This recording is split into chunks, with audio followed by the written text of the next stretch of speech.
have been given the honor of helping a very good friend change her space because she is about to move to another country.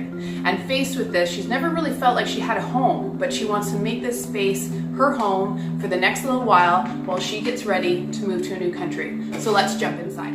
And you might be wondering, what's the process like? What's it like to have these people in my space and going through my things? I just want to let you know, with every client, we take care to understand what they want to achieve, and we try and just help them get there. We come into the space, we listen to you, we do all the heavy lifting, and you make all the important decisions. And then at the end of the session, your space becomes your reality. So we're going to go through that space. We're going to start in one corner. We're going to do our method where we touch every single thing in the room until we've made it all the way back to our starting position. We're going to maximize storage spaces, and we're going to try and set up the layout so that it's how the person wants to be feeling and living in their bedroom space.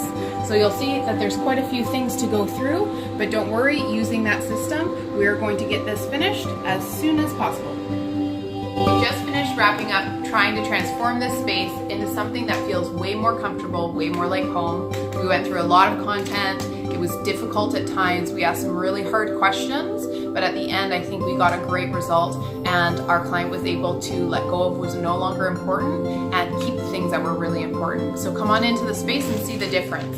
We've changed the layout of the bed so that we're giving ourselves some more space in front of the closet. They agreed to take the closet doors off because that way you can access the things, you can see things easier, and when you're putting things away, it's a lot more fun. We've used temporary labels so that we don't have to worry about forgetting where we've put something. We're able to hang up all the relevant clothes, and we were labeling things that we don't use all the time, and nice and light, easy things to grab on the top shelf. We've added an extra bar on the end because we just had a couple of hooks. Now we've got a little bit of extra space where we can hang towels and things that we use. And then on these shelves, that's where the bulk of our storage was being kept. So we went through all of those things. We're able to go through them, downsize, and create a whole bunch of empty bins that are going to be ready for this client when they move countries.